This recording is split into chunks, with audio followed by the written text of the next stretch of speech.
Found myself, ain't feeling lost no more. Good week.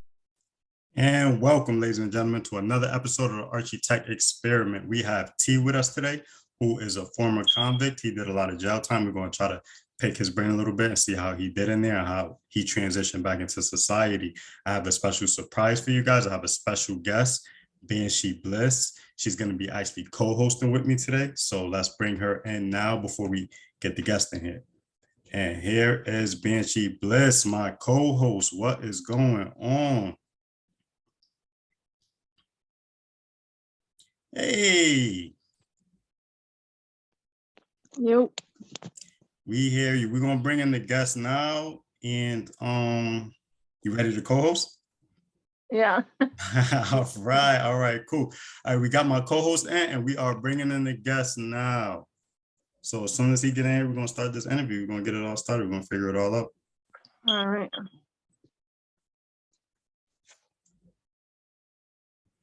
I feel more comfortable having a co-host. I think I should do this more often. With other co-hosts. We appreciate you. We appreciate you.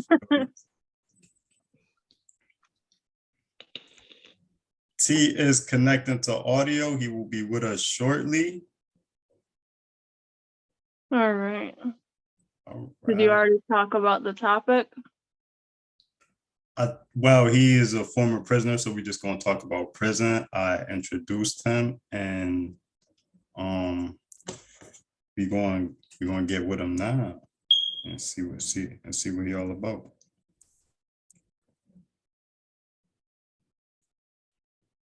I don't know why it's taking so long.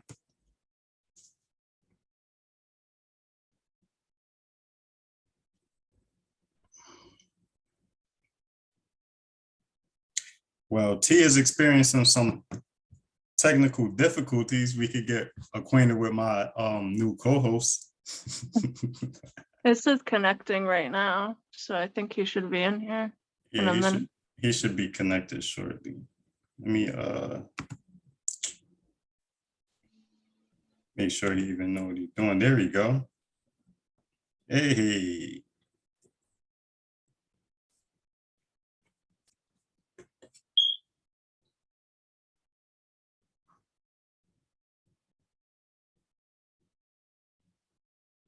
Just waiting for T to connect.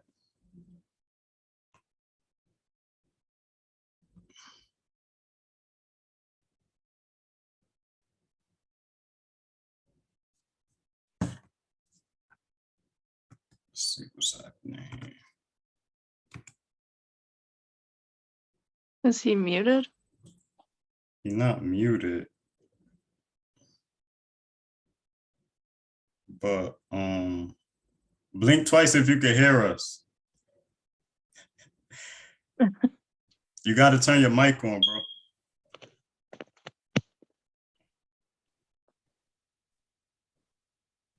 You can hear me? Yeah. So Okay. What's up, T? What's good with you? You had some technical difficulties for a minute. I was scared we was going to lose you. Nah, I was trying to figure out how to turn the audio on. I didn't know how to do all that.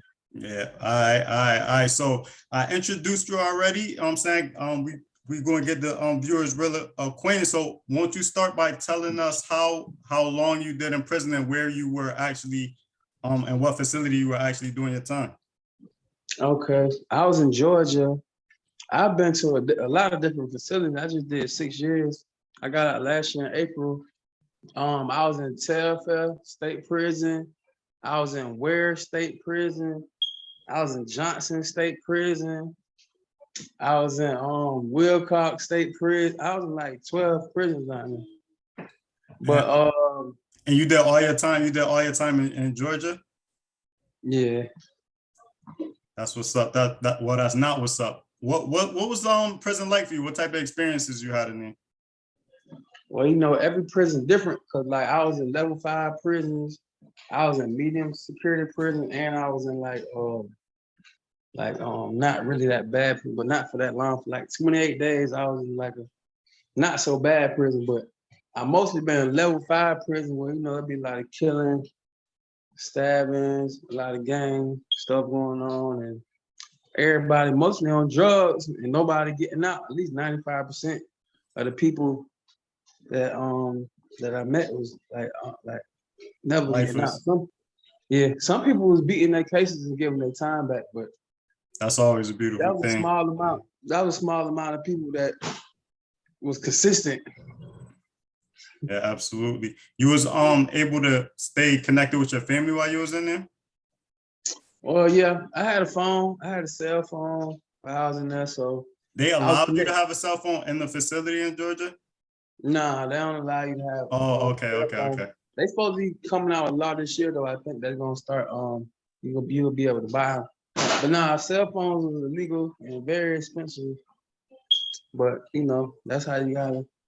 You got it. That's Yeah, that's how you got to move communicate. through the system, especially in order to stay in contact with your family. That's important. But you were able to stay in contact with your family, right? Yeah, I was able to stay in contact. But they also have like tablets now too. Like they just started that like last year or a year and about 2 years ago, where they give you a tablet, and if you got the money to you can like text back and forth with your people. But like during COVID, they give you like 12 free stamps or something where you can talk to your people free and 2 15-minute calls. If, you know, on the little collect phone on the wall. They started that during COVID, but I don't know if they still doing that. That's actually that's actually a beautiful thing that they even did that. I know in Connecticut recently they passed a law to make all phone calls for prisoners free, and I actually got an interview on that subject coming up. So I mean, if you know, you know, but that's coming up soon, obviously. But Okay. how do you think staying in contact with your family played a role in you coming out and actually transitioning back into society? Like being able to talk to your family while you was in there, do you think it helped you when you were able to get out? Well, yeah, it helped me because I was able to like I say network, like staying in contact with my family is what actually helped me get out. You know what I'm saying? Like say you were like doing the old school way, writing letters or what have you, like it might take a week or two. Like I'm sending letters to Connecticut. It might take 2-3 weeks for my people to get a letter. I can just pick the phone up. I need you to call such. Da da da. It happened right then and there. Like so, it's going from like a month. You gotta get a reply back now. Yeah. It go from a month to mere seconds. Yeah, and So, that's how shit get done. Shit is getting done when you got somebody out there pulling for you. yep, Shit is getting done. That's how people getting out. You able to network. You able to. It's an age of information right now. Like knowledge is power at the end of the day. So the more you know, like the more powerful you is. So it ain't no such thing. I don't know no more. It's like everything out there for you if you want it. Absolutely. How many times you been to prison? If you don't mind me asking. I've been to prison 3 times.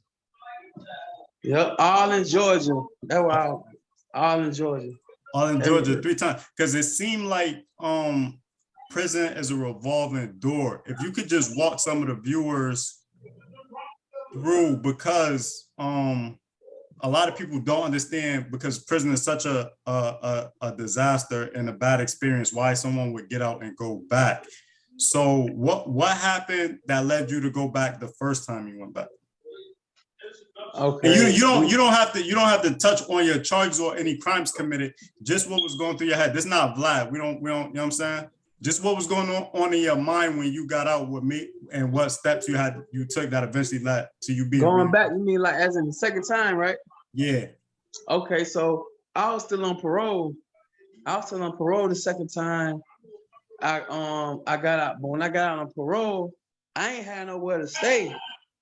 Like I ain't had nowhere to stay. So not only did I not have nowhere to stay, like in Georgia, like okay, you ain't got you don't have like a certain amount of education, or you have anything on the record. Like it's different up here, but down there you were not getting no job. Like you gotta have your own business or something like that. Period. Mm-hmm. And that's far and in between. But in some places, I was in the country area. Like if I was in Atlanta, I probably could have flourished. You know what I'm saying? But I was in the country area. Like it ain't nothing out here. I was in Albany, Georgia. You know what I'm saying? Nothing but H.A. Gangsta Crips.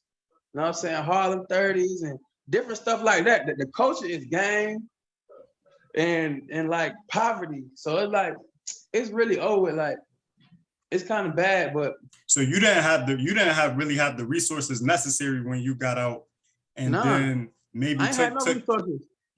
No resources when you got out, and maybe took matters into your own hands, and eventually led back to prison, probably for one of the same reasons that you went in there for in the first place, just going back to your old lifestyle with nothing else left to do. Yeah, basically it was that, and like I say, not only did I not have no resources or nowhere to stay when I paroled out, when you parole out, it comes with rules.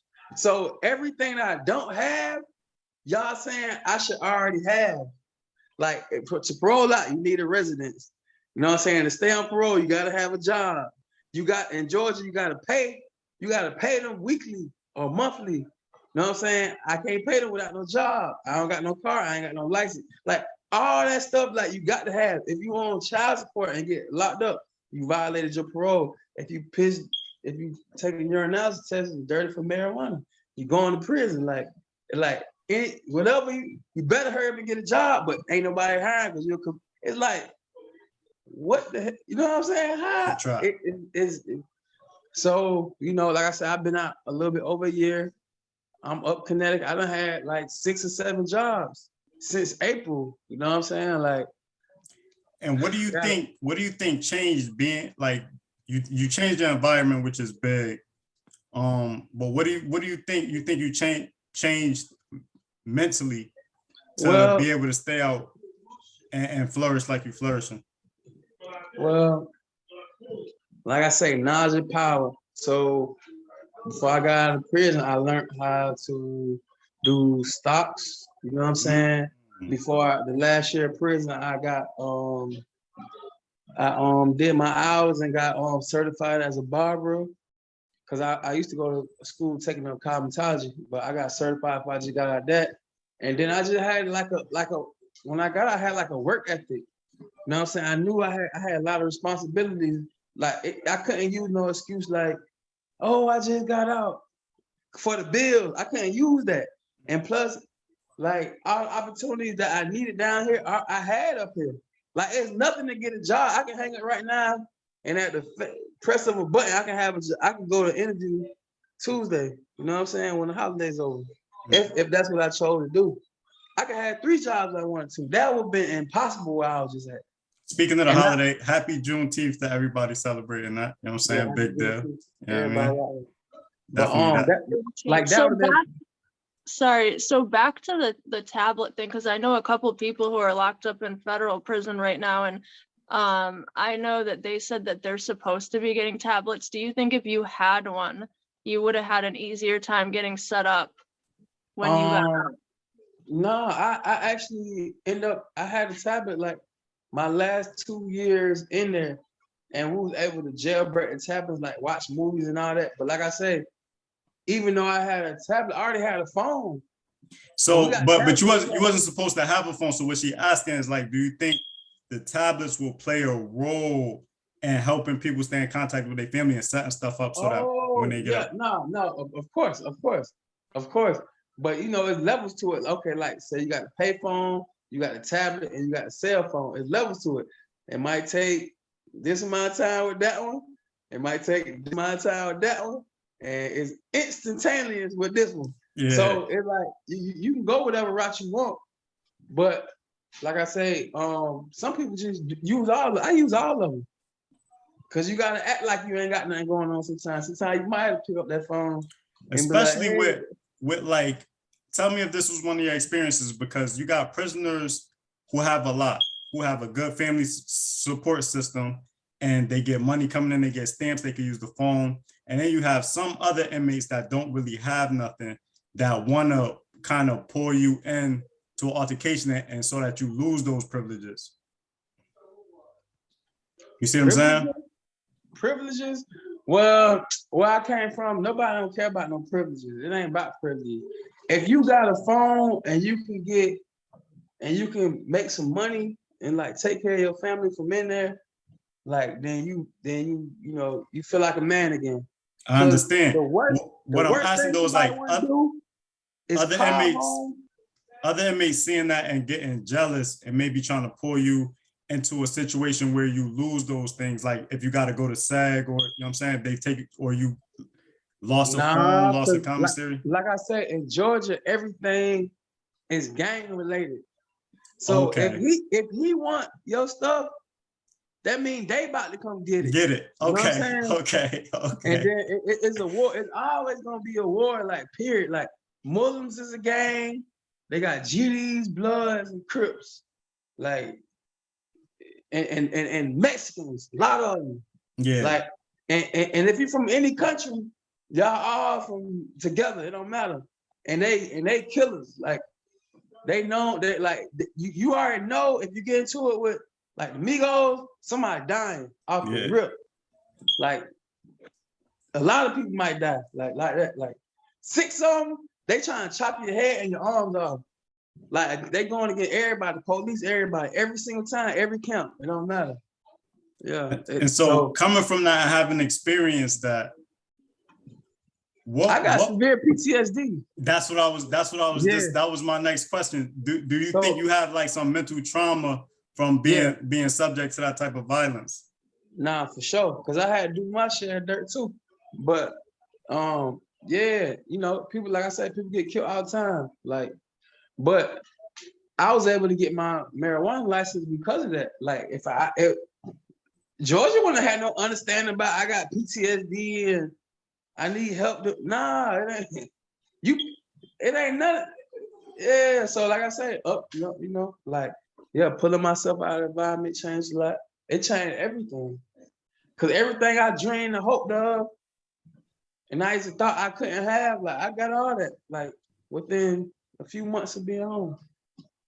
I was already prepared for it. But it don't matter how prepared I would have been in Georgia. If I ain't had nowhere to stay, you can't can't do nothing. And then if you got a record, it ain't like you just go get an apartment. And it's like everything is meant to fail. Confederate flag, fail the flag. Do you think though, even in Connecticut, do you think that there's certain things in place that kind of hold you back or limit you just because you're a convicted felon, even though you're in a different state? Nah, don't nothing hold me back. I respect that. Like I feel like anything I want to do up here, I would have a better chance than somebody without a record because I'm more of a story. Like it ain't like a person being good their whole life. You ain't did nothing special. It's that person that wasn't on the right track and then changed and not everything. That's who like inspire people. Nobody, if you doing, you've been good your whole life, nobody don't care. You're a regular person.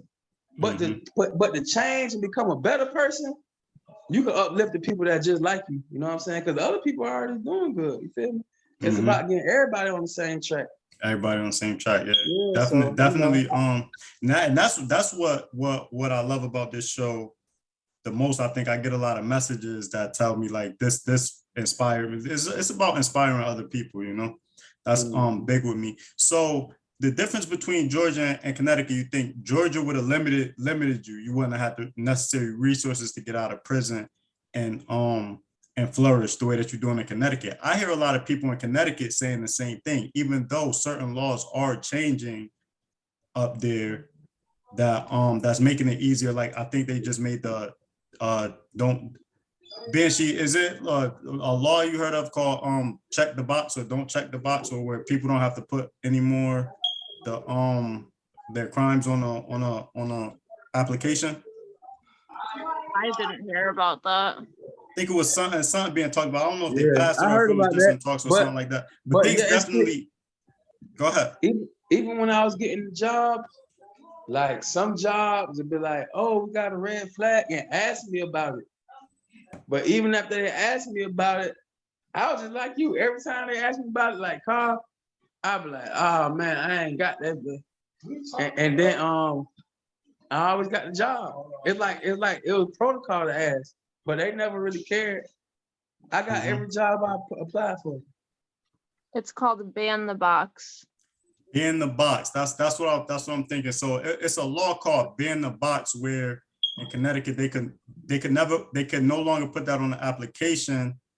And you don't have to answer, I think, until the actual interview if you have a record. I think that should be put into more states, because when you put a limit on a prisoner, you make it way easier for them to just go back to the lifestyle that they used to live. And as you are living, walking, talking, breathing, of the fact that if you give someone resources, it's much easier for them to change their life and get on the right track. Would you agree with that? Yeah, I agree with that. Absolutely. Yeah, I most definitely agree with that, because I ain't gonna lie, the whole time I was enjoying it. I never had a job or none of that. I did go to school. I've been taking up cosmetology, but like I couldn't, like, it wasn't no job going on. As soon as I can, this really all my work experience just started. Everything I know, I'm certified on forklift. I'm certified on pressure.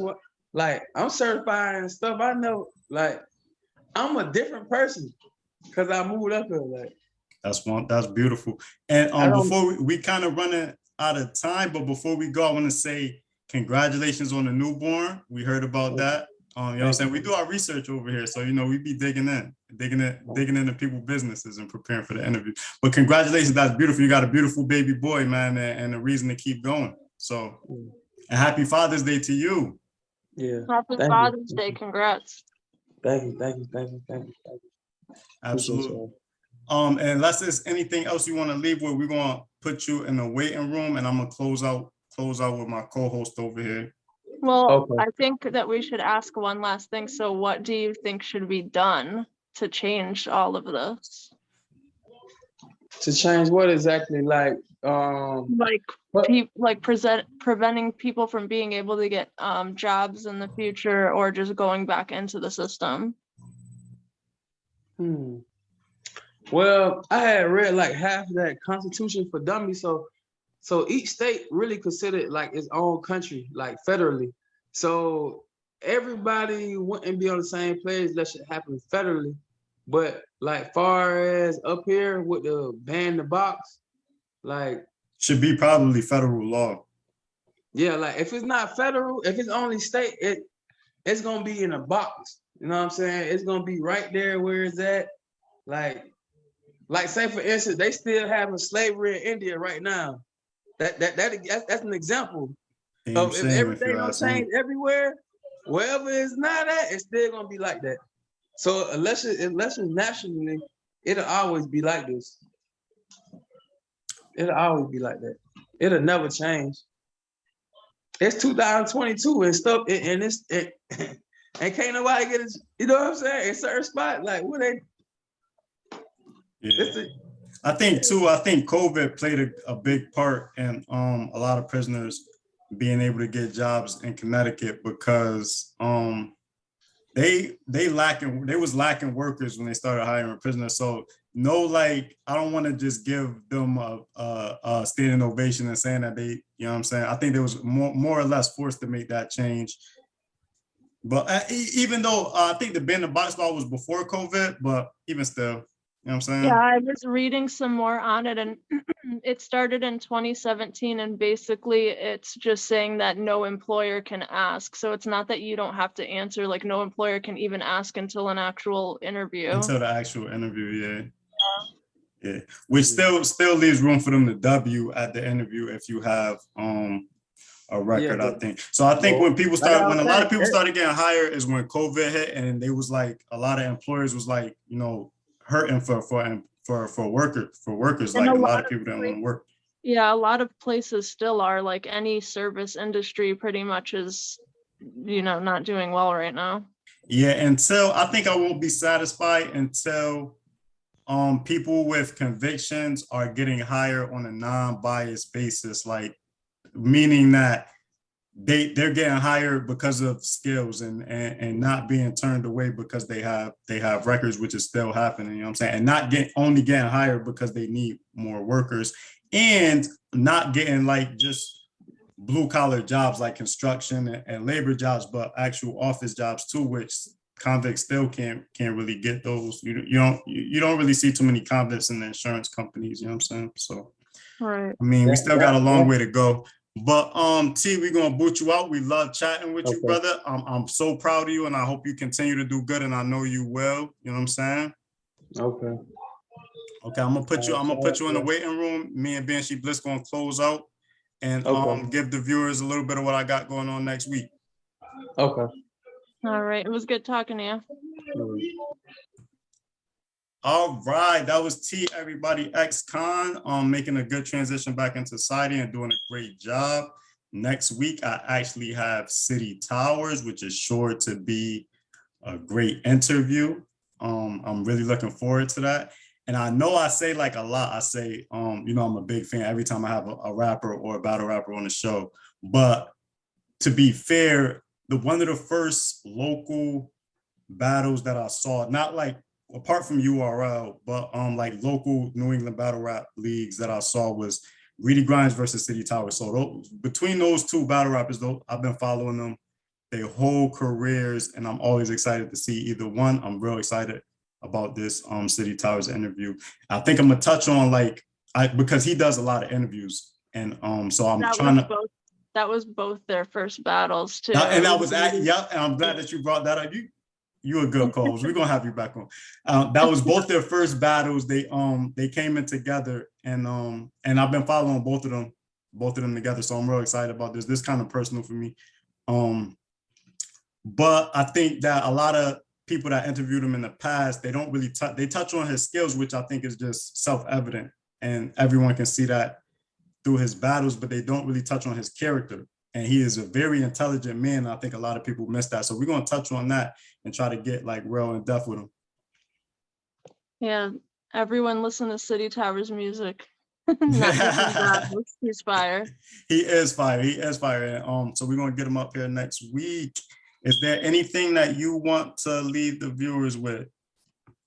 I don't think so. I don't think I did a good enough job introducing you. This is Banshee Bliss, everybody, the infamous Banshee Bliss, who is also a female battle rapper, and she is actually great, and I love watching her battles. And you could go on YouTube and check those out. Banshee Bliss versus on YouTube. So make sure you go check her out. Hey. Hey. I need to take another battle soon. You should take another battle soon. You should. I've been thinking about it. If you do, make sure you let me know, because I definitely gotta make sure it's time for that in my schedule so I can show up. I got you. Absolutely. All right, I'm gonna end here. As always, guys, love each other, take care of each other, and be kind to each other. Help people through this. We got to get through this. There's wars going on in Europe. There's gas prices at an all-time high. Things are going on. A lot of good things too. So let's try to focus on the good things that are happening too. I love y'all. I really do.